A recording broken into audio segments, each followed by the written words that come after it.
A paz do Senhor, meus irmãos. Que satisfação podermos estar novamente convosco, né? Nesse 13 de setembro do ano de 2020, para aqui podermos mais uma vez estarmos com os irmãos e tratarmos, não é, das perguntas que os irmãos têm enviado aqui para que sejam respondidas, especialmente pelo pastor Ciro Zibordi, não é? Eu quero ler um texto bíblico com cada um dos irmãos, que está em Provérbios capítulo 2, a partir do versículo de número 6. Diz assim o texto: porque o Senhor dá a sabedoria, e da sua boca vem o conhecimento e o entendimento. Ele reserva a verdadeira sabedoria para os retos, escudo é para os que caminham na sinceridade, para que guarde as veredas do juízo e conserve o caminho dos seus santos. Então entenderás justiça e juízo e equidade e todas as boas veredas, porquanto a sabedoria entrará no teu coração e o conhecimento será suave à tua alma. Provérbios capítulo 2, versículos de 6 até o 9, é o texto que nós lemos aqui nesta manhã dominical. Desejamos que Deus abençoe a vida de cada um dos nossos amados irmãos. A semana que se inicia neste domingo abençoado seja uma semana de bênção na presença do Senhor, de paz, de realizações, de satisfação na vida de cada um dos nossos amados e que estão conosco, e também aqueles que depois terão acesso, não é, ao conteúdo dessa live através do canal do CETADB no YouTube. Lembrando que todas as nossas lives estão à disposição para serem acessadas também através do nosso canal no YouTube. CETADB é o nome do nosso canal. Você pode se inscrever ali, caso ainda não esteja inscrito. Acesse ao final da live, acesse o nosso canal no YouTube, CETADB, e se inscreva. Não esqueça de ativar também as notificações, para que sempre que for disponibilizado novos conteúdos, você seja notificado e tome conhecimento então daquilo que está sendo disponibilizado ali para os nossos amados irmãos, alunos do curso do CETADB, seguidores também do perfil do CETADB no Instagram, no Facebook, no YouTube, também os seguidores do pastor Ciro Sanches Zibordi, que sempre estão conosco aqui. Dizer que para nós é uma satisfação maravilhosa estar com cada um dos irmãos e compartilhar, tanto nas nossas manhãs dominicais, sempre a partir de 11 horas, como também nas quartas-feiras, sempre a partir de 22 horas, podermos compartilhar esse tempo juntos aqui com os irmãos. Pastor Ciro, a paz do Senhor, meu jovem. Conte a bênção. Pastor Hércules, grande prazer estar aqui. Irmão, está me ouvindo bem? Estou ouvindo bem, estou ouvindo bem. Maravilha. De vez em quando a internet resolve pregar umas peças, né? Pois é. Mas graças a Deus tudo em ordem, caminhando, e prazer mais uma vez, né, estar aqui participando dessa live abençoada, Jovens Pentecostais, essa do de nosso número 25. CETADB. Olha, que benção, hein? Essa de número 25. Pois 25. Vamos lá, meu pastor. Nós temos aqui... Já superou a outra, né? Já passou a quantidade de perguntas escatológicas. Pois é. Lembrando que se os irmãos tiverem dúvidas a respeito das questões escatológicas, durante o mês de março e também o mês de abril e parte do mês de maio, o pastor Ciro esteve respondendo as perguntas escatológicas dos nossos seguidores aqui nas nossas lives, e estão disponíveis no nosso canal no YouTube. Acesse lá o canal, o perfil CETADB, e assista. Ali tem resposta para todas as perguntas ligadas à área, ao assunto, né, da escatologia. Certamente alguma dúvida que você tenha estará respondido ali, porque foi muito abrangente o conteúdo preparado nessas lives que foram muito instrutivas ao nosso povo. É isso aí. Meu pastor, vamos seguindo o nosso caminho aqui, porque o caminho é árduo, né? O caminho é árduo. Essa é a pergunta de número? 134. Olha aí, a pergunta de 134 veio de Vitória, no Espírito Santo. Já deixar a nossa saudação aqui, ao nosso povo lá do Rio Grande do Norte. O nosso povo que já se apresentou ali também do Tocantins e do Mato Grosso. Deus abençoe a vida de cada um dos irmãos. Que benção. Aqui Pronto, aqui tá, aí, ó, já tá o Wesley Abidiel aí, ó, Barra Mansa, no Rio de Janeiro. Ele é monitor de um dos nossos núcleos que está ali na região sul fluminense, né? O pastor Franco Viana, de Vitória, ele fez uma pergunta que também tem ligação com a área da escatologia. Quem é que Satanás vai tentar depois do milênio, quando for solto por um período de tempo até o juízo final? É uma boa pergunta, porque realmente, né, Jesus vai reinar por 1000 anos, aí alguém pensa, não, Jesus vai reinar, e aí acabou o pecado, né, e tal, e o diabo está preso. Mas aí que está o problema, né, que o diabo ele é o tentador, mas o pecado, ele subsiste no ser humano, independentemente do pecado. A própria carne tenta, né? A Bíblia diz que cada um é tentado quando atraído e engodado pela sua própria concupiscência. A gente tem o elemento tentador que vem de fora, claro, o diabo, o mundo, mas a nossa natureza é uma natureza caída. Agora, é bom dizer que, quando eu falo disso, no milênio, é uma referência aos povos naturais, porque a igreja já vai estar glorificada, claro, a igreja já vai estar reinando com Cristo, num estado glorioso, então a igreja, claro, ela já está livre do poder do pecado. Agora, os povos naturais, eles continuarão aí, as atividades pecaminosas, elas não deixarão de existir por completo no milênio. Tanto que a Bíblia menciona punição para os pecadores. Agora, a pergunta do nosso irmão Franco fala de um período posterior ao milênio. Ou seja, após o milênio, acabou o milênio, né? A Bíblia diz, e talvez seja interessante ler essa passagem, vou pedir ajuda do pastor Hércules, por gentileza. Está na mão. Está lá em Apocalipse 20, versículos 7 a 10, é onde está essa menção aí, desse momento posterior ao milênio. O que vai acontecer logo depois do milênio? Apocalipse 20, 7 a 10. E acabando-se os 1000 anos, Satanás será solto da sua prisão e sairá a enganar as nações que estão sobre os 4 cantos da terra, Gog e Magog, cujo número é como a areia do mar, para as ajuntar em batalha.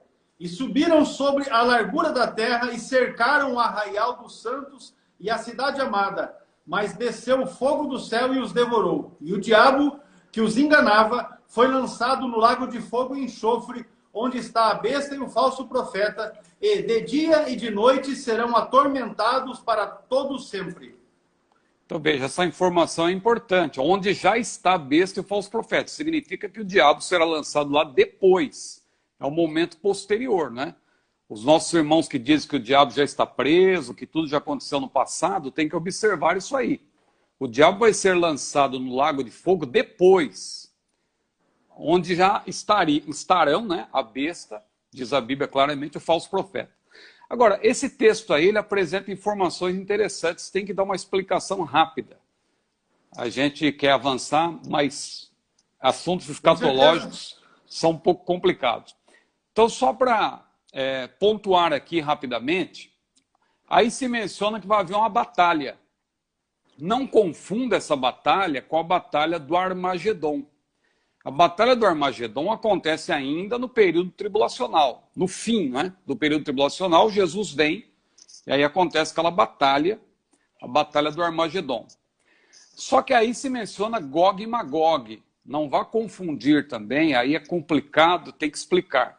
Não vá confundir esse Gog e Magog que está aí com o Gog e Magog de Ezequiel 38 e 39, porque ali é de fato a batalha de Gog e Magog, no sentido literal. Essa batalha vai se dar por ocasião da grande tribulação também. Porque na grande tribulação você vai ter Gog e Magog, que é aquele levante das nações do norte, não é? Não dá para explicar aqui pormenorizadamente, mas está lá em Ezequiel 38 e 39. Gog e Magog aqui em Apocalipse é figuração de linguagem.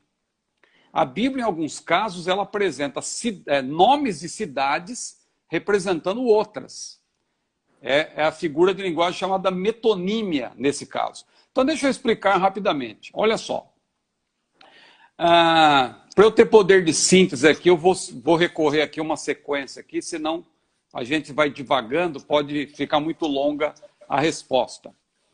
Então vai ser o último ato de Satanás, ele vai ter ali a permissão de Deus para um último ato, ele vai ser solto da prisão, ele vai ficar preso 1000 anos e vai ser solto. Vai ser o último ato, ele não vai poder jogar ninguém, ele não vai poder pôr ninguém na frente, como preposto, como é o caso lá do anticristo falso profeta, ele vai ter que ser, de fato, ele vai ter que assumir ali as ações, né? Então ele vai encarar, de fato, ali ele vai ser o líder, né, desse grande levante final, a última revolta de Satanás, como é definida. Então, um primeiro ponto aqui a se destacar é esse, não confundir esse Gog e Magog, eu vou explicar por quê, com o Gog e Magog de Ezequiel 38 e 39, porque ali em Ezequiel se trata de um bloco de nações do norte, durante o período tribulacional, que culminará na Batalha do Armagedon.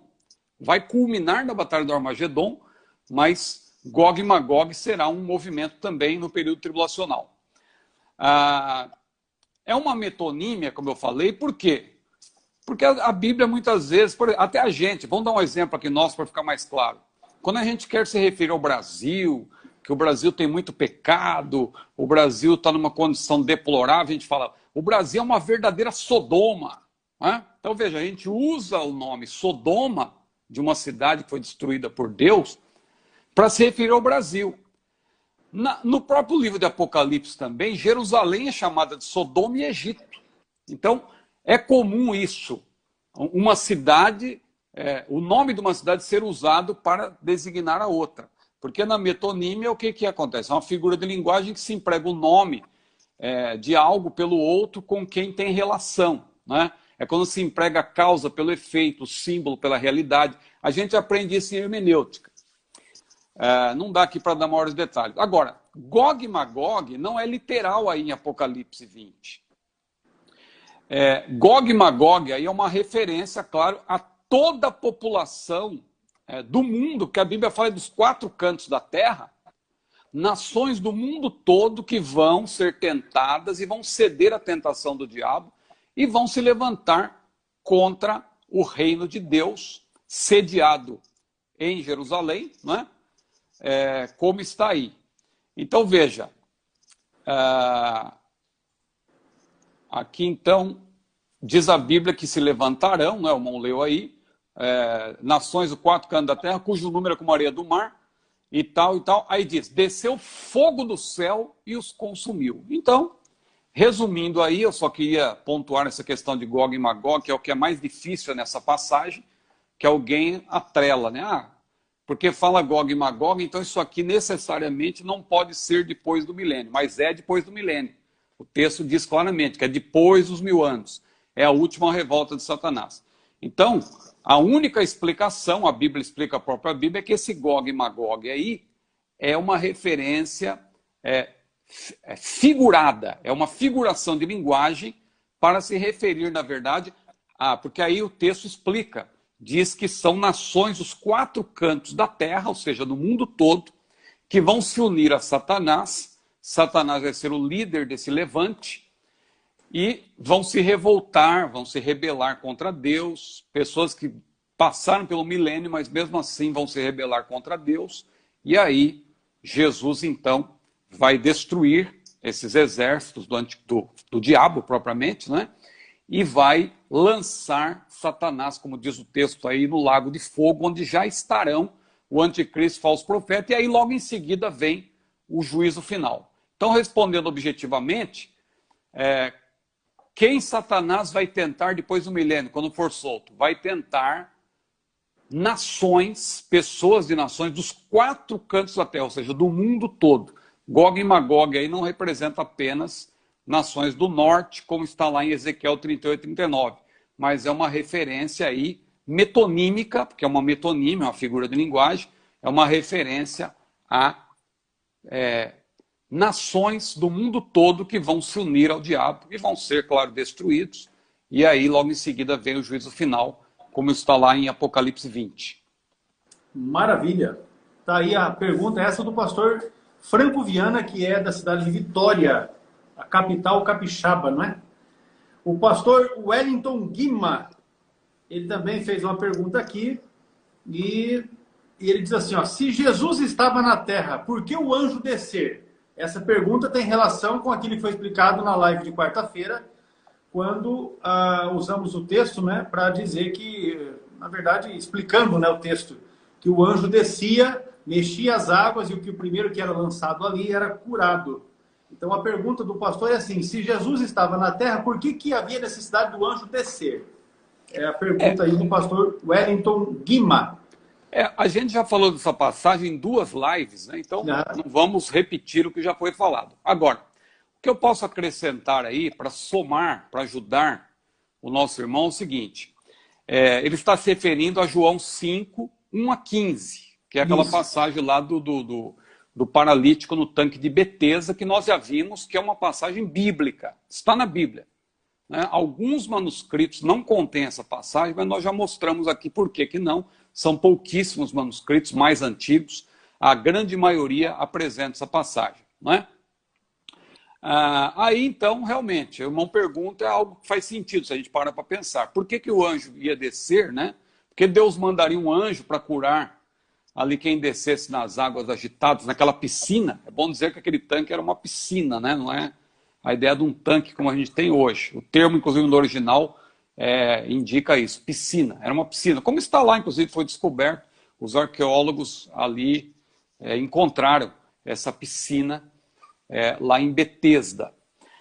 Se o próprio Senhor Jesus está na terra, né, para que haveria um anjo? E a gente até falou que esse anjo, na minha maneira de ver, possivelmente não era um anjo do Senhor. A Bíblia diz apenas que era um anjo.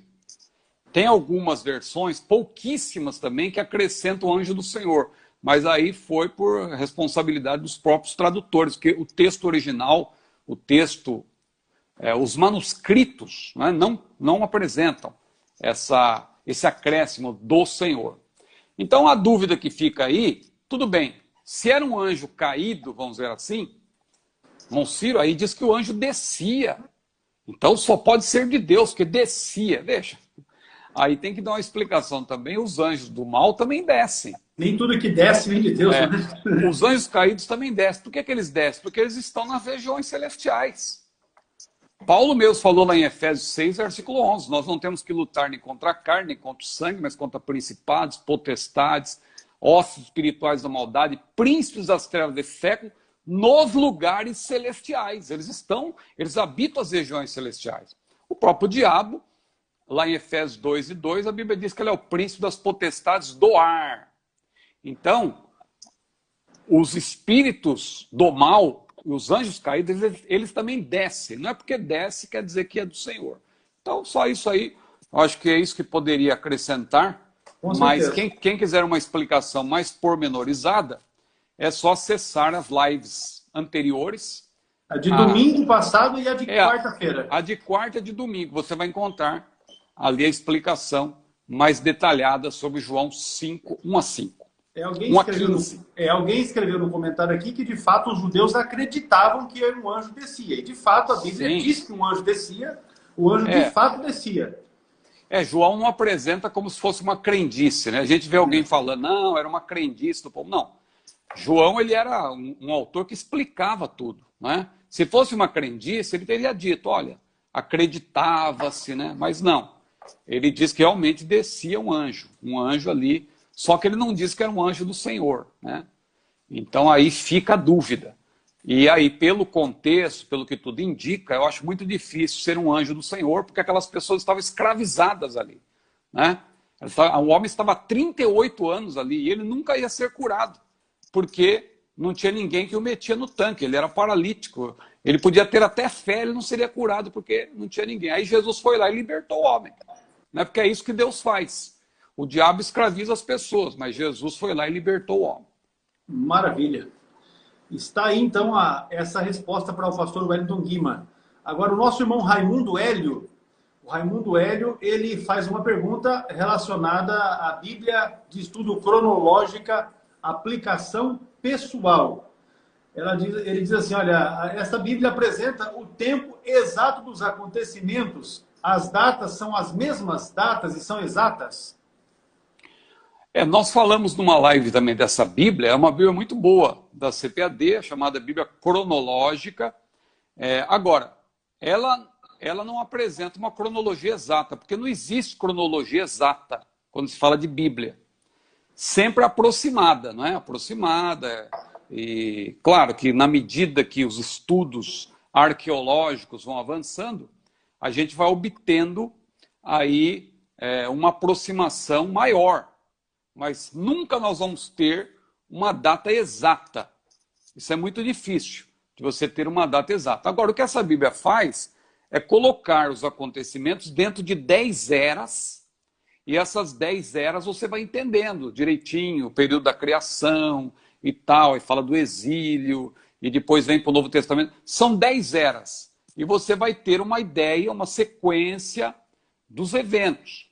Mas não é que é uma cronologia exata, porque nenhuma cronologia da Bíblia é exata, e sim aproximada. Claro que há casos, aí é bom dizer também, há casos de grande proximidade, graças às descobertas arqueológicas, como é o caso, por exemplo, das epístolas paulinas. Hoje você tem condições de dizer com uma aproximação muito boa, né, da cronologia exata, em que as cartas de Paulo foram escritas, né? Então eu posso até citar um exemplo aqui, o caso das cartas aos Tessalonicenses. Paulo escreveu 2 cartas em Corinto, num espaço de 6 meses mais ou menos, 2 cartas aos Tessalonicenses. Quando ele estava em Corinto, então ele escreveu essas 2 cartas, né, num espaço de 6 meses mais ou menos, primeiro aos Tessalonicenses e segundo aos Tessalonicenses. E aí eu digo que a gente pode afirmar com uma certeza assim, da data, mais ou menos, porque a Bíblia diz que Paulo ele foi conduzido ali, ele compareceu diante de um procurador ou de um procônsul chamado Gálio. Olha que interessante, Gálio. Está lá em Atos capítulo 18, versículos 12 a 17. Aí a gente pode afirmar que Paulo escreveu essas cartas com toda certeza, a gente não pode dizer o dia, o mês e o ano exatamente, mas a gente pode dizer com toda certeza, Paulo escreveu essas 2 cartas entre os anos 51 e 52, depois de Cristo. Mas como assim? E aí você pode fazer outras construções aí da própria vida de Paulo a partir daí. Porque se em 51 e 52 ele estava em Corinto, e de fato isso é provado pela arqueologia, eu vou dizer por quê. Então você consegue fazer outras construções. E aí que os eruditos vão dizendo, olha, Paulo possivelmente ele tinha tal idade, que aí o pessoal consegue retroceder e saber quando Paulo nasceu, e consegue avançar e saber quando que ele teria morrido. Então, no caso da vida de Paulo, você tem muito apoio da arqueologia. Então, nesse caso aí, como que você sabe que Paulo teria escrito entre 51 e 52? Por causa desse procurador Gálio. Porque Paulo compareceu diante dele, está lá em Atos 18, 12 a 17. No Museu de Delfos, lá na Grécia, quem visita o Museu de Delfos vai encontrar ali vários achados do primeiro século relacionados com Corinto. Você vai encontrar, por exemplo, partes da sinagoga, você vai encontrar material com referência a Erasto, você vai encontrar, que era o administrador da cidade, né, que está lá em Romanos 16. Você vai encontrar pedaços do tribunal onde Paulo compareceu. E aí, um achado importante. Em 1905, descobriu-se uma inscrição, uma placa, né, que menciona o nome de Gálio, esse procônsul, né, e fala da sua gestão em Corinto, no ano de 51. Olha só, 51 depois de Cristo. E aí, em Roma você tem também um documento que diz lá, está escrito, está registrado nesse documento de Roma, que Gálio foi procônsul da Caia, né, onde estava Corinto, entre os anos de 51 e 52. Só nesse período, ele ficou ali cerca de um ano. Ora, se Paulo foi julgado por Gálio, e Gálio só esteve em Corinto entre 51 e 52, Paulo, ele escreveu essas cartas aos Tessalonicenses exatamente nesse período, não depois. Né? Foi entre 51 e 52. Não dá para dizer com precisão o mês, o ano, mas foi nesse período. Tem comprovação arqueológica. Então a Bíblia cronológica, voltando, ela não tem datas precisas, mas ela tem uma grande aproximação. E ela coloca os eventos ela agrupa em 10 eras, e você, na medida que vai lendo, isso te ajuda muito. Você contextualiza, você sabe o período em que está aquela passagem, porque você sabe que os livros da Bíblia não estão em ordem cronológica, eles estão em ordem de assuntos. E aí a Bíblia cronológica, ela coloca dentro desses períodos, mas ela não estabelece, claro, uma cronologia exata, porque é impossível, né? Mas dá para chegar próximo em alguns casos, quando tem comprovação arqueológica, como nesse exemplo que eu citei. Maravilha. Inclusive, quem estuda, quem gosta, não é, de estudar a Bíblia, inclusive observar essas questões que estão ligadas à cronologia, esta é uma opção muito boa de Bíblia que você pode adquirir, a Bíblia de Estudo Cronológica de Aplicação Pessoal. O nosso irmão José Júnior, de Matões, no Maranhão, ele também tem uma dúvida aqui, essa interessante, baseada em Atos capítulo 13. O texto diz que o Espírito Santo juntou Barnabé e Paulo, não é? Para fazer a obra de Deus. Já em Atos 15:39 diz que eles se separaram um do outro. Aí a questão é, não foi Deus que juntou para a obra? E por que agora já estão se apartando um do outro? Esta separação foi da vontade de Deus ou apenas pela permissão dele? Sim. Muitos teólogos têm proposto discussões, né, sobre essa separação de Paulo e Barnabé, e aí realmente existe essa dúvida. Deus causou, o Espírito Santo causou essa separação, ou ele apenas permitiu? Porque o que o irmão quer perguntar, ao fim e ao cabo, é isso. Quando ele fala de vontade e aquiescência, né, é se Deus causou ou se Deus permitiu. Bom, eu vou começar dizendo o seguinte, o Espírito Santo sempre esteve, Lucas deixa isso muito claro, sempre esteve no controle da vida de Paulo. Você vê que Paulo ele queria pregar na Ásia, o Espírito Santo disse não. Quis pregar na Bitínia, não. A agenda de Paulo estava nas mãos de Deus. Aí ele foi orientado a pregar na Macedônia. Então, Paulo era um homem que andava segundo a direção de Deus. O Espírito Santo controlava a vida de Paulo. Paulo tinha uma vida dirigida por Deus, desde a sua conversão. Você pode ver isso. Lucas deixa claro, Lucas enfatiza isso o tempo todo, que a vida de Paulo estava inteiramente nas mãos de Deus. Nesse caso, a gente pode já supor que não houve um desvio de Paulo do plano estabelecido por Deus. O que Deus estabeleceu para Paulo cumprir, Paulo cumpriu. Agora, o nosso irmão põe a dúvida o seguinte, né? Se o Espírito Santo uniu Barnabé e Saulo, como assim agora eles se separam? Olha, tem que observar o seguinte, o Espírito Santo uniu, mas não quer dizer que foi um casamento, né? Como um matrimônio, né? Que o que uniu Deus não separa o homem. Era um casamento, vamos dizer assim, nesse sentido, para a primeira viagem missionária, foi o Espírito Santo que os comissionou. O próprio Espírito Santo disse, apartai-me a Barnabé e a Saulo para a obra que os tenho mandado, né? Os tenho confiado, né? Apartai-me a Saulo e Barnabé. Então eles foram ambos comissionados e outra coisa, ambos eram cheios do Espírito Santo. Barnabé também era cheio do Espírito Santo. Se eu disse que Paulo era dominado por Deus, controlado pelo Espírito, e Barnabé? Barnabé também, a Bíblia diz que ele era cheio do Espírito Santo. Aí a pergunta fica, então, quem errou? Quem errou? Foi Paulo que não queria levar João Marcos de jeito nenhum? Ou Barnabé que queria de todo jeito levar João Marcos e por causa disso eles se separaram? Eu gosto de responder essa pergunta não respondendo quem errou. Eu gosto de dizer quem acertou. Quem acertou? O Espírito Santo. Por que o Espírito Santo acertou? Porque formaram-se duas comitivas. Era para ser uma comitiva missionária, ia partir Paulo e Barnabé, iam sair juntos e tal, iam levar ali João Marcos, né, se fosse o caso, mas Paulo não quis levar João Marcos, Barnabé queria de todo jeito, se separaram. Teve lá uma desavença entre eles, se separaram. Aí o que aconteceu? Paulo foi para onde ele pensava que o Espírito Santo estava orientando, e de fato estava. Você vê depois que Paulo estava na direção de Deus. Porque ele, inclusive, foi nessa segunda viagem que ele queria ir para a Ásia, o Espírito Santo disse não, queria ir para a Bitínia, o Espírito Santo disse não, ele foi para a Europa. A vida dele estava na mão de Deus. Então Paulo não errou, ele estava certo para onde ele deveria ir. E Barnabé estava errado? Também não, porque ele estava na direção de Deus, era um homem cheio do Espírito. Ele foi com João Marcos lá para Chipre. E lá o que aconteceu? Está implícito que ele treinou Marcos, ele orientou Marcos. Marcos precisava aprender mais.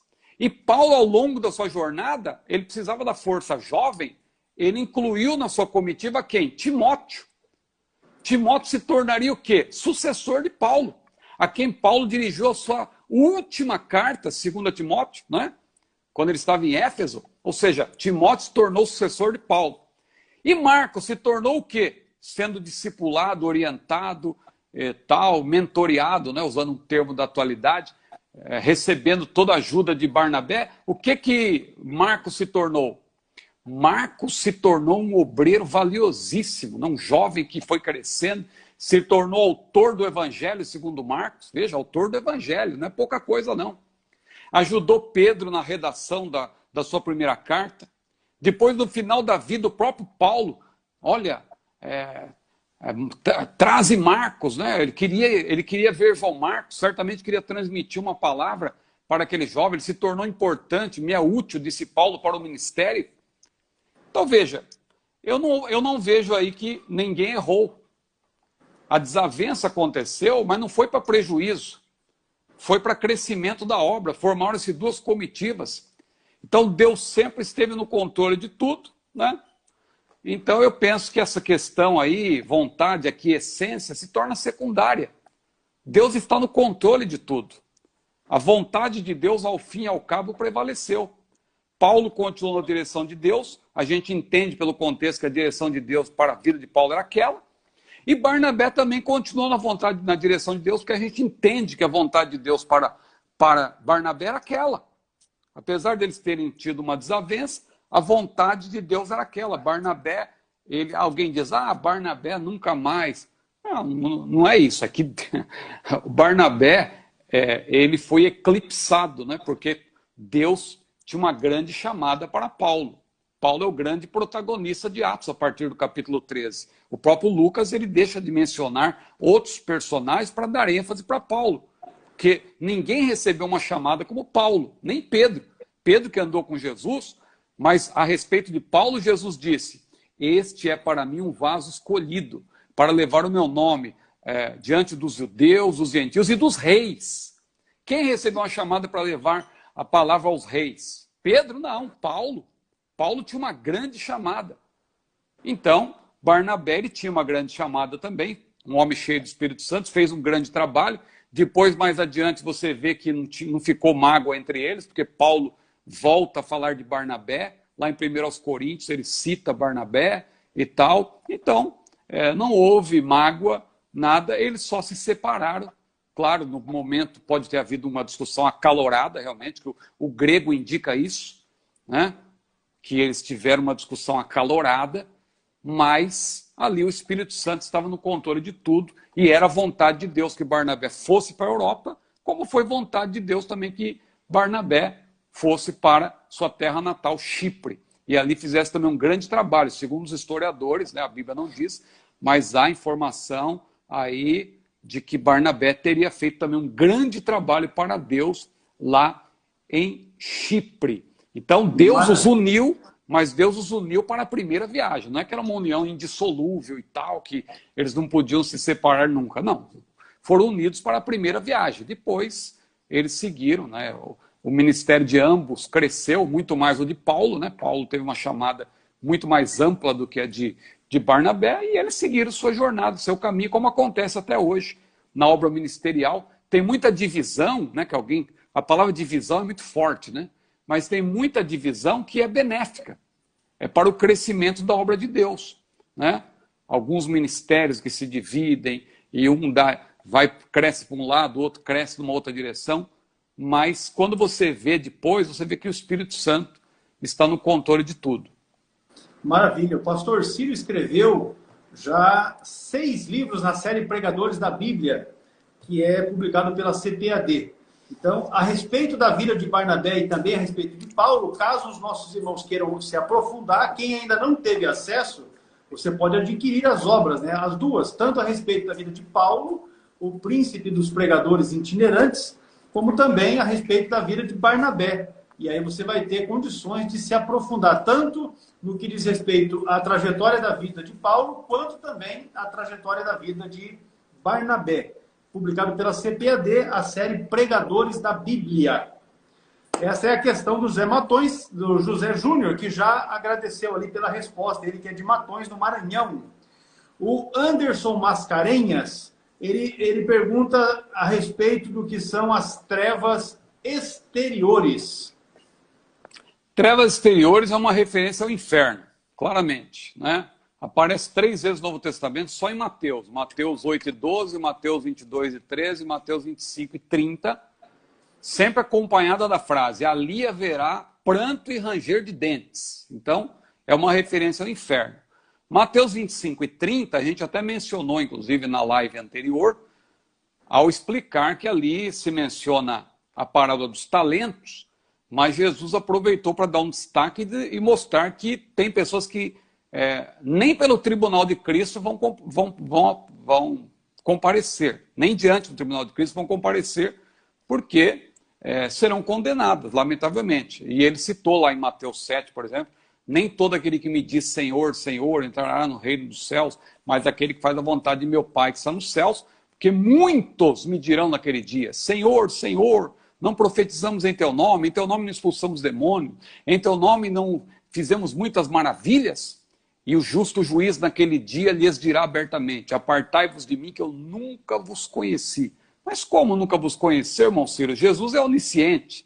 Você tem que estudar o sentido do verbo conhecer ali. Na língua portuguesa é conhecer, mas vá pesquisar, vá fazer uma exegese do texto, você vai ver que o verbo conhecer tem várias acepções. Não é simplesmente, muito prazer, prazer em te conhecer, nice to meet you, né? Como diz os irmãos dos Estados Unidos. Não, não é nada disso. Envolve muitas vezes um relacionamento aprovador. Lembra quando a Bíblia diz que ali Caim conheceu a sua mulher? Alguém pensa que ele foi para uma terra longínqua e tinha uma mulher lá. Mas não começou tudo com Adão e Eva? Não, essa mulher que ele conheceu já tinha saído com ele, já estava com ele, ali em companhia dele. Conhecer ali no sentido de coabitar. Ele deitou-se com ela, ele teve relacionamento íntimo com ela, relações sexuais com ela. Né? É nesse sentido, ele coabitou com ela. Nesse caso, a versão atualizada é mais clara, né? Diz que ele coabitou, só que na corrigida, numa linguagem mais cautelosa, tal, diz conheceu a sua mulher. É conhecer no sentido de coabitar. Então aí também, Mateus 7, quando diz que nunca vos conheci, o justo juiz estará dizendo, olha, eu nunca provei a vossa obra. Eu nunca tive um relacionamento aprovador com vocês. Vocês diziam, vocês profetizavam, curavam.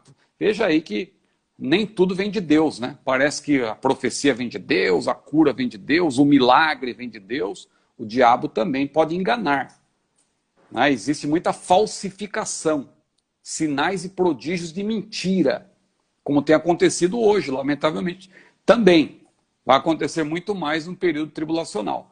Então aí, só uma explicação adicional do que eu já tinha dito de Mateus 25:30, que alguém perguntou também, por que ali Jesus menciona essas trevas exteriores no contexto do tribunal de Cristo, ali a parábola dos talentos. É porque tem pessoas que nem pelo tribunal de Cristo vai passar, porque já vai ser condenado, vai para o inferno, realmente, porque apesar de chamar Jesus, muitas vezes Senhor, Senhor, sua vida não corresponde àquilo que ela dizia. Tem sido, né, um falso irmão, uma falsa irmã, e não vai receber a salvação ao fim e ao cabo, né, porque não foi fiel. Talvez até um dia foi salvo, mas veio a perder, como está lá em 2 Pedro 2, também daqueles que, tendo sido comprados, resgatados, eles então ali se voltaram contra Deus como a porca lavada que volta ao espojadouro de lama. Pedro explica. Maravilha. Isso me faz lembrar daquele vídeo que você me mandou ontem. Aquele vídeo que você mandou direto para o meu perfil no WhatsApp. Eu vi aquilo ali. Interessante aquele negócio. Como as Pois pessoas é. são pegas nas suas próprias palavras, né? Ali ficou complicado, hein? Ficou. Mas bem, vamos lá. O irmão Jairo Barbosa está com a gente aqui, não é? Deus abençoe o Jairo. Ô, pastor Evandro, nossa saudação aí, meu irmão. Transmita nosso abraço a toda a igreja em Palmas, não é? Ô, pastor Evandro. O Jairo está perguntando se diaconisa é bíblico e por que nas Assembleias de Deus não tem, não é? Não se consagra, não se aponta, não se levanta diaconisa. Essa aí não é uma questão de dizer sim ou não apenas, né? Você tem que explicar o que a Bíblia diz, né? Porque a questão do diaconato, do presbitério, do ministério pastoral, veja, são ofícios. Não vá confundir ofício com o trabalho que se realiza, de maneira geral. O próprio diácono, você tem irmãos que servem a Deus e fazem já o trabalho de um diácono, tem até irmãs que fazem também o trabalho de um diácono, mas uma coisa é fazer um trabalho análogo ao trabalho de um diácono. Outra coisa é ter o ofício de diácono. Ah, mas não tem diferença na prática. Bom, aí você pode achar que é simples assim, mas você tem que olhar para a Bíblia. Porque a Bíblia distingue muito bem o ofício, né, do trabalho que se realiza análogo ao ofício. E aí vamos ver aqui então alguns pontos que a gente pode destacar, somando, volto a dizer, com o que nós já falamos, porque tem que ser cumulativo, senão vou ter que voltar no que eu já expliquei e a gente não tem tempo para isso. Então eu peço aos irmãos que perguntam que também assistam, talvez o nosso irmão que perguntou até já assistiu, mas quem não assistiu ainda, veja a live, não me lembro agora se foi a anterior ou foi a de domingo, a de número 23. A de número 23. A de domingo passado. Isso, a gente responde sobre o ministério feminino. E ali tem toda uma argumentação e tal, e a gente não vai voltar a tudo aquilo. Então, somando com aquilo ali que a gente já falou, veja, mulheres têm feito trabalhos que são realizados por diáconos, que são oficiais, volto a dizer. É um ofício. Então, os diáconos são oficiais da igreja. Eles são separados e eles recebem posição de mãos, são ofícios, né? E aí a pergunta que vem, por que as mulheres não podem ser consagradas? Aí tem uma série, essa pergunta parece simples, mas requer a explicação de várias passagens da Bíblia, que eu, claro, não vou ter tempo de explicar aqui, mas eu vou lançar luz. E é possível que surjam outras questões que a gente vai responder em lives posteriores, se Deus quiser. Mulheres podem pregar? Podem. Podem orar? Podem. Podem profetizar? Expulsar demônios? Podem. Tudo isso está na Bíblia. Aí, mulher pode ungir? Não pode. Ah, mas como? Você pode pregar? Pode profetizar? Não pode ungir, porque nem o homem, se ele não fizer parte do ministério, não pode ungir. A Bíblia é clara. Está alguém entre vós enfermos? Chame os presbíteros da igreja. Se a pessoa não faz parte do ministério, não pode ungir. Não é questão de ser homem ou mulher. Então, veja, eu estou lançando essas ideias para você ver que o assunto não pode ser simplificado da maneira como muita gente simplifica. Porque eu já disse aqui em outra ocasião que muitas irmãs estão sendo envolvidas, lamentavelmente, pelo feminismo. E feminismo cristão não existe. Pule fora dessa canoa que ela vai afundar daqui a pouco. O feminismo cristão é uma canoa furada, vai afundar. Pule dela, busque ajuda. Não embarque nessa canoa furada. Se você não embarcou ainda, não embarque. Se você já embarcou, saia antes que ela afunde. Porque feminismo cristão não existe. E a gente já explicou aqui por que não. E não é questão do que... Porque eu sou homem, que eu até indiquei aqui algumas irmãs que estão defendendo isso aí com muita propriedade. Então, veja, alguns argumentos que são citados, que a gente não tem tempo de pormenorizar. Ah, Deus fez todos iguais. Quando Deus criou homem e mulher, Deus criou, ninguém é melhor do que o outro. É verdade. A gente não tem como negar isso. Deus não fez o homem maior do que a mulher. Só que Deus, desde o início, Deus estabeleceu papéis diferentes. Veja, até na Trindade, quando você vê o plano da salvação, tem papéis diferentes. Deus enviou seu Filho, seu filho morreu por nós, cumprindo a sua parte. Aí depois o Espírito Santo foi enviado como outro paráclito ou outro consolador. Cada um tem um papel diferente na obra da salvação. Quando a Bíblia fala de homem e mulher, Deus deu a eles papéis diferentes. Não quer dizer que um é maior, quer dizer que o pai é maior do que o filho, porque o pai enviou o filho. Não, na Trindade, quando você estuda sobre a teontologia, ou seja, a natureza de Deus, você vê que ninguém é maior na Trindade. Pai, Filho e Espírito Santo são no mesmo nível. Isso no que tange a natureza, a teontologia. Agora, quando você estuda sobre os papéis de cada um no plano da salvação, aí você vai ver que o filho se submete ao pai. Submissão não é inferioridade. Jesus se submete ao pai. E é interessante que muita gente diz que Paulo era machista. Paulo era machista, Paulo era machista. Meu irmão, o argumento de Paulo, quando ele fala da submissão da mulher, é um argumento teológico. Não é argumento cultural. Alguém diz, não, Paulo estava preso a uma cultura. Não é cultural, é teológico. Leia, por exemplo, tem que ler alguma coisa aqui, deixa eu ver o tempo. 1 Coríntios 11, versículo 3, por gentileza, pastor Hermes. 1 Coríntios capítulo 11, versículo 3. Veja que Paulo, alguém diz, não, Paulo estava preso à cultura patriarcal, por isso que ele era contra as mulheres. Olha, se todo machista fosse como Paulo, né, as mulheres estavam felizes, porque Paulo mandou amar as mulheres, né? Olha aí, que machista que faz isso. Que machista que está preocupado com isso, com o bem-estar das mulheres como ele, né? Mas veja aí, 1 Coríntios 11, 3, o que diz, pastor Hermes, por gentileza?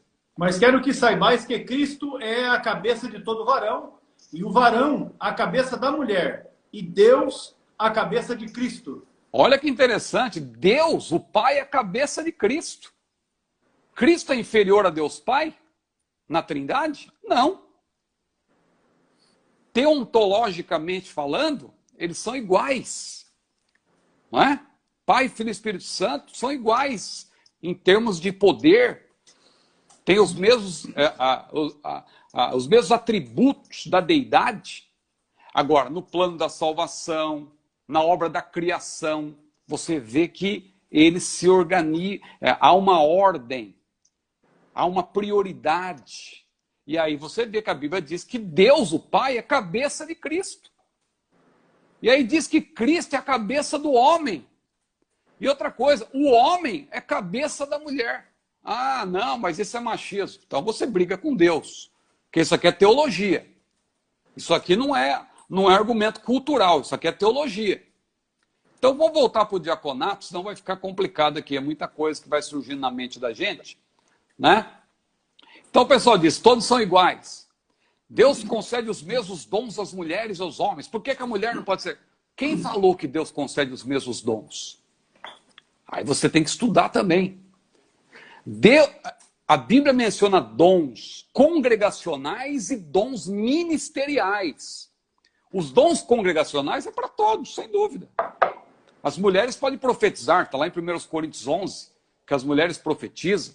As mulheres podem orar, podem profetizar. Está lá em 1 Coríntios 11. É dom congregacional. Procurai com zelo os melhores dons, principalmente de profetizar. Diz o capítulo 14, 1 Coríntios. Paulo incentiva todo crente, homem, mulher, indistintamente, a buscar os dons congregacionais. Agora, dom ministerial é diferente. Porque dom ministerial envolve chamada. E chamada não é para quem quer. Chamada é para quem é chamado, não é? A chamada é um ato soberano de Deus. O que diz em Marcos 3:13? Jesus, subindo ao alto, chamou para si os que ele quis. Por que Jesus não chamou Maria? Maria, sua mãe. Já pensou que apóstola seria Maria, hein? Meu Deus, o impacto que seria. Grande apóstola Maria, a mulher que deu à luz ao Salvador, Maria, a maior apóstola. Veja, Jesus não chamou Maria para ser apóstola. E ele chamou os que ele quis. Não, mas Jesus estava preso ao patriarcado. Ah, é? Jesus não conversou com a mulher samaritana? Jesus veio para quebrar paradigmas. Jesus não quebrou o sábado. Jesus não mandou Herodes, aquela raposa, Chamou Herodes de raposa. Jesus não enfrentou os fariseus e disse para eles: alimpais o exterior do prato, mas o exterior está cheio de rapina e de iniquidade. Hipócritas! Jesus não estava preso a nada disso. Se Jesus quisesse, ele poderia ter chamado 6 homens e 6 mulheres. 6 casais, se ele quisesse. Se Jesus quisesse, ele teria colocado Maria, sua mãe, para ser a principal apóstola. Já pensou que a apóstola teria sido Maria, no raciocínio que existe hoje? Mas Jesus, irmão, não chamou, não. Não é? Veja como o assunto não é tão simples como alguém quer fazer que seja. Porque o feminismo, a ideia é essa, vamos simplificar, porque não, os homens estão no poder há muito tempo, é o patriarcado. A gente reconhece a luta das mulheres. Tem muita coisa que precisa realmente ser esclarecida, as mulheres têm realmente que ser honradas, não é?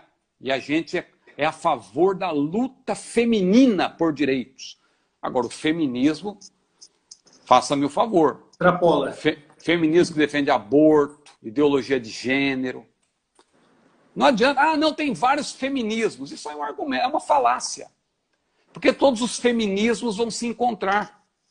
Não adianta você dizer que tem um feminismo cristão, porque o feminismo não aceita a Bíblia. O feminismo ele não tem como. O feminismo, ao fim e ao cabo, por mais que não se admita, vai dizer que Deus é machista. Porque quem deu a lei para Moisés foi Deus. O patriarcado que criticam tanto tem origem em quem? Veja, o patriarcado, à luz do feminismo, é uma coisa negativa. Claro que tem coisas negativas, né? No machismo. O machismo é uma coisa diabólica, a gente pode dizer assim. Agora, o patriarcado que é colado no machismo tem que ser separado, porque a Bíblia mostra que Deus está na origem de tudo isso. Quem deu a lei para Moisés foi Deus. Jesus, quando veio ao mundo, ele andou segundo aquela lei e ele não se contrapôs. Então, aí que está. Então, resumindo aqui, pastor Hermes, então Deus fez todos iguais. Vou chegar no diaconato rapidamente. Deus concede os mesmos dons. Nem sempre, tem que observar. Deus menciona juíza, rainha, Débora, Hulda. A própria Maaca, né, que era uma rainha idólatra, mas alguém para defender até cita, não? Maaca era a rainha, a mãe do rei Asa. Sim, meu irmão, mas onde está a sacerdotisa? Me mostre a sacerdotisa no Antigo Testamento. Porque quem cuidava do ofício no templo não era a rainha, não era a juíza, era o sacerdote. Onde está a sacerdotisa? Tem sacerdotisa no Antigo Testamento? Onde está a sacerdotisa? Porque quando se fala de ofício, você tem que prestar bem atenção. O próprio profeta não era ungido, da mesma maneira que o sacerdote, né? O profeta, claro, ele tinha uma unção que vinha do alto. Deus escolhia a pessoa para ser um profeta. E aí, claro, você tem profetisa também, né? Agora, sacerdotisa, aí você não vai encontrar. O assunto não é tão simples quanto parece. Então, Paulo era machista, Paulo era misógino. Já vimos que não. Irmão Ciro, mas em Romanos 16, versículo 1, diz que Febe era diaconisa. Cuidado, o texto não diz isso. O texto diz que a irmã Febe servia a Deus. O verbo ali no grego é diaconeu, que pode ser empregado em sentido lato, geral, ou sentido estricto, né? No caso aí, você vê pelo contexto que é geral. Não está se referindo de maneira formal ao ofício de diaconisa. Não é esse. Alguém pode usar esse. Muita gente tem até versão da Bíblia que também não está escrito isso na Bíblia. Mas tem versão que diz a diaconisa Febe. Não está escrito isso. O verbo é servir. Que inclusive, se você continuar lendo, Romanos 16, acho que é importante ler rapidamente aqui, pastor Hermes. Claro, Romanos 16, olha, tá na mão. Então Romanos 16 e 1, Romanos 16 e 1 diz que, o senhor pode ler por gentileza? Romanos 16 e 1. Recomendo-vos, pois, Febe, nossa irmã, a qual serve na igreja que está em Cencreia. Então, ela serve a Deus, né? Aí o verbo aí no grego é diaconeu. Diaconeu. Diz respeito a servir, servir. Mas não quer dizer que é diácono, só porque o verbo é servir. Porque se você continuar lendo, olha que interessante. Romanos, no próprio capítulo, porque eu poderia recorrer a outros. Poderia falar, por exemplo, lá de João 2:5, que diz que os serventes lá em Bodas de Caná da Galileia eram diáconos.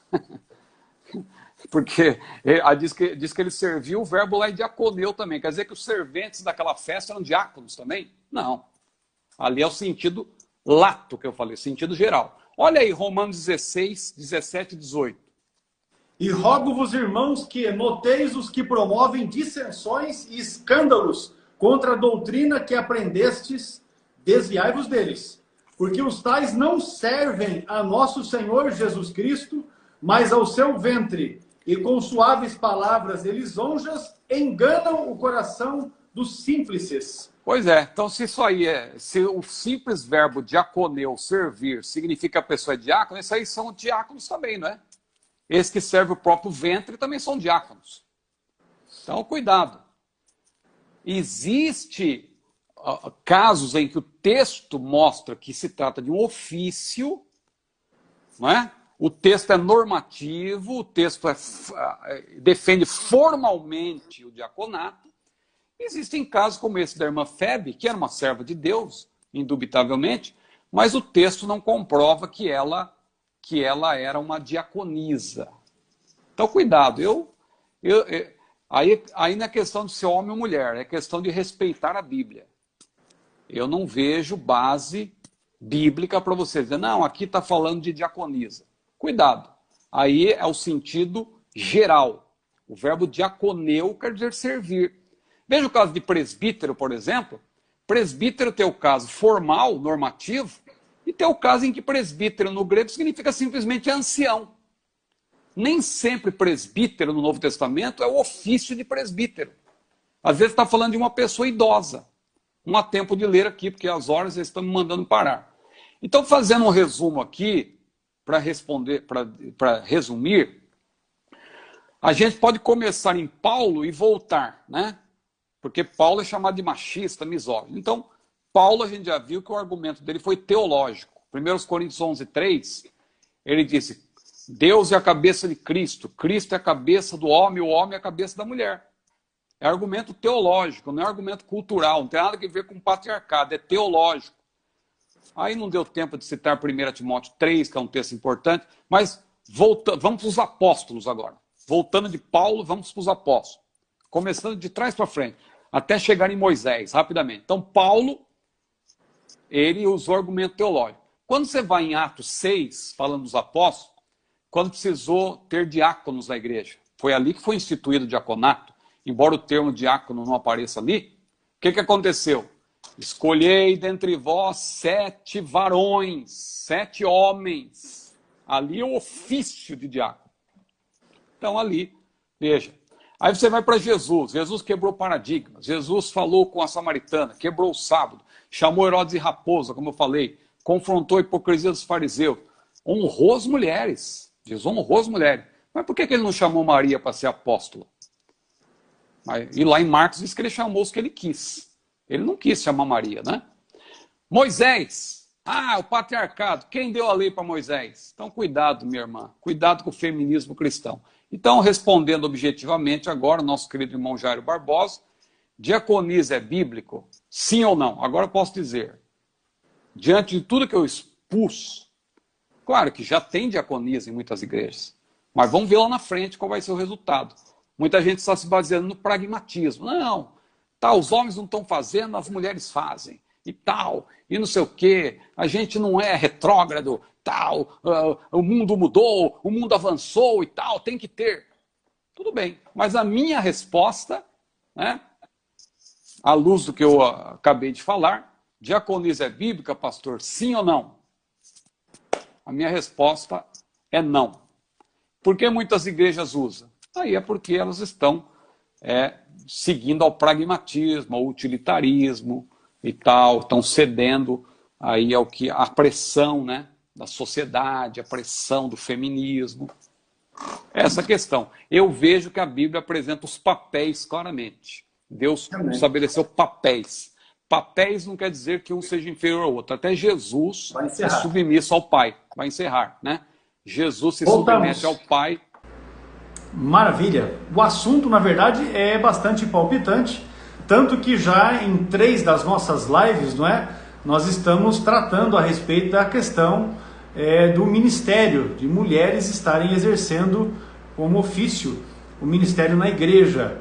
E não diferente a pergunta que nos fez aqui o nosso irmão Jairo Barbosa a respeito do ofício de diaconisa nas igrejas atualmente, né? Parabenizamos o nosso irmão Jairo Barbosa por esta pergunta que ele nos trouxe aqui. Certamente vai servir para a edificação de irmãos, vai servir para acrescentar conhecimento a muitos daqueles nossos amados que estão conosco, né?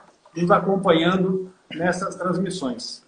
Então nós vamos deixar aqui o pastor Ciro para que ele possa concluir a questão, se bem que ficou explicada, mas para que ainda faça consideração a respeito, porque, como eu disse, o assunto ele é bastante palpitante.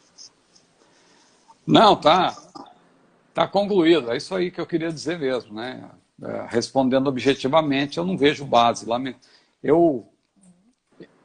É difícil quando a gente tem que ser politicamente incorreto, né? Mas eu não tenho como negar aquilo que na Bíblia eu não tenho como, né?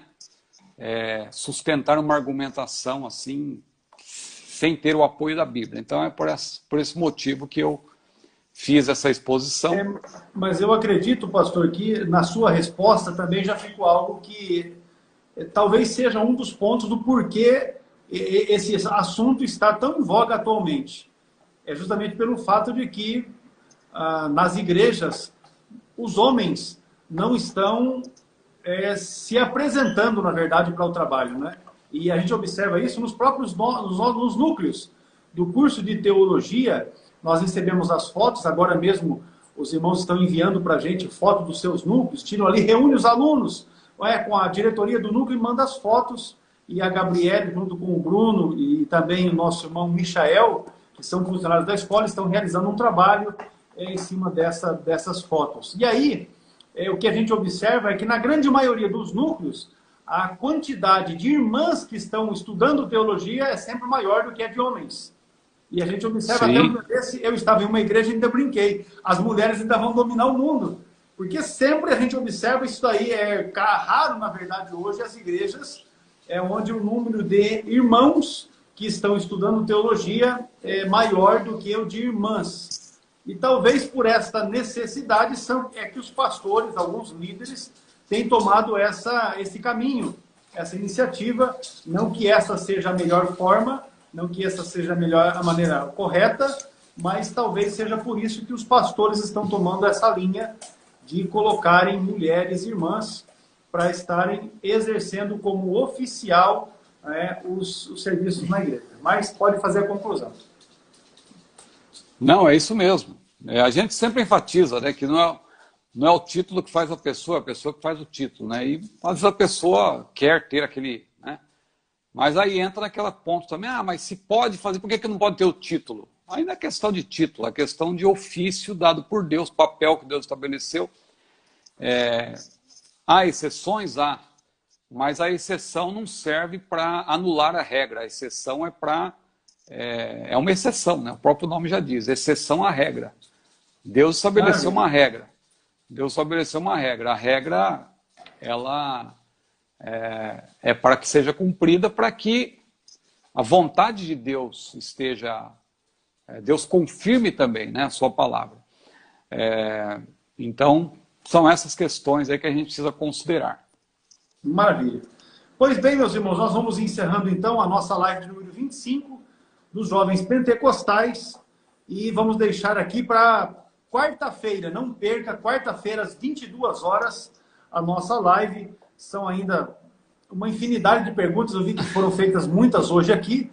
Os irmãos que fizeram a sua pergunta aqui, fique claro, o irmão Éder, eu vi que o irmão repetiu a sua pergunta aqui algumas vezes, a Gabriele, o Bruno, Os irmãos que são funcionários da escola estão acompanhando, eles tomam nota. Nas próximas lives será respondida a sua pergunta. Fique certo, tá joia? Apenas nos acompanhe, porque nós lançamos essas perguntas no nosso controle aqui conforme elas vão sendo feitas.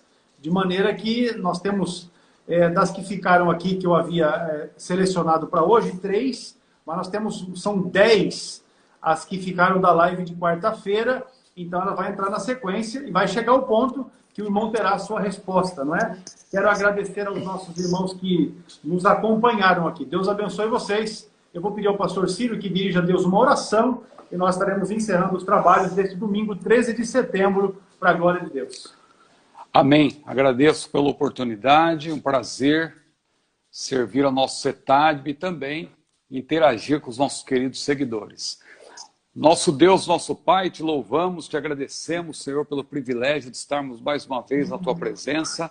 Queremos te pedir, Senhor, abençoa o pastor Hércules, a irmã Eliane, toda a família, Senhor, todos os funcionários do CETADB em Apucarana, nosso pastor Daniel Acioli, pastor da Assembleia de Deus em Apucarana, sua esposa, irmã Wanda.